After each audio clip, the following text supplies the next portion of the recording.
Bonjour à tous et bienvenue sur Mac Forever. Alors aujourd'hui on vous emmène une nouvelle fois au musée Art Ludique de Paris. Cette fois-ci c'est pour découvrir l'exposition L'art dans les jeux vidéo, l'inspiration française. C'est parti!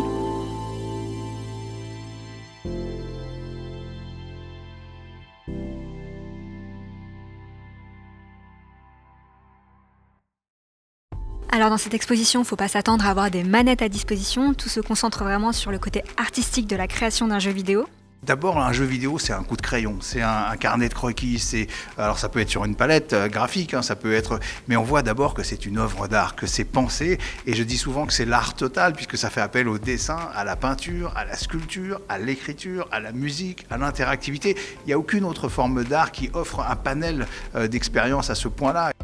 L'exposition était organisée de façon thématique et dans cette première salle par exemple, on peut découvrir pas mal de crayonnés, de dessins de recherche qui sont à la base de la création d'un jeu vidéo.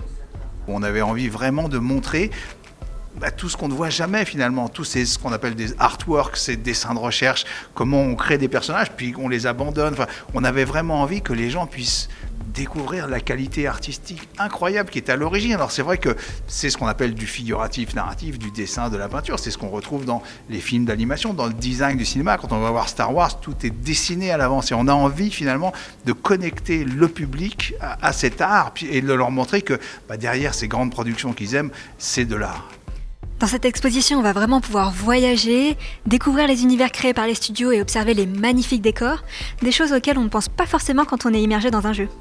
On avait envie dans l'exposition de montrer presque cette démesure de travail. Pourquoi il y a autant de dessins qui sont réalisés avant la production d'un jeu vidéo.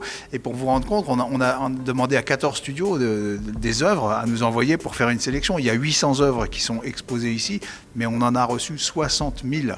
Donc c'est vous montrer à quel point ces gens-là sont des artistes productifs qui créent des villes, des cités, des paysages, des créatures, des monstres. Et encore une fois, je pense que c'est dans cette dynamique artistique qu'il y a les plus grands artistes contemporains d'aujourd'hui. L'exposition s'appelle L'art dans le jeu vidéo, l'inspiration française. Elle se concentre donc uniquement sur les créations de studios français. C'est vrai que la France, les industries créatives françaises sont vraiment très fortes. En animation, par exemple, on est le 3e pays au monde et en jeux vidéo, on n'est pas loin d'arriver. On a des grands studios, évidemment, comme Ubisoft, on a des plus petits qui travaillent sur des niches, mais qui cisèlent des jeux fabuleux. Donc on a une vraie grande réputation et on avait envie de rendre hommage à ces artistes d'industrie créative française dont on ne parle pas très souvent et on devrait vraiment les glorifier parce que je pense qu'ils nous représentent fabuleusement bien à l'international.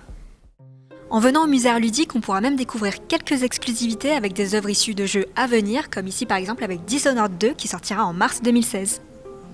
Il y a aussi en avant-première un jeu qui s'appelle du studio Swing Swing Submarine avec ce fameux petit renard d'un jeu qui s'appelle Season After Fall qui est très très attendu aussi et qui a l'air d'être une vraie poésie. J'ai croisé souvent des dames un peu âgées, etc., qui viennent me voir et qui me disent « c'est incroyable, j'avais jamais joué aux jeux vidéo, mais qu'est-ce que c'est beau », etc. Et c'est ça, je pense que c'est important, c'est revalorisant que de dire aux gens, notamment aux jeunes qui jouent aux jeux vidéo, au lieu de leur dire « je joue pas à ça », etc., de leur montrer que derrière ce qu'ils aiment, il y a des artistes incroyables. Merci à tous de nous avoir suivis. L'exposition L'art dans le jeu vidéo, l'inspiration française, ça dure jusqu'au 6 mars 2016. N'hésitez pas à venir, vous en ressortirez émerveillés et ça plaira aussi bien aux novices du jeu vidéo qu'aux gamers.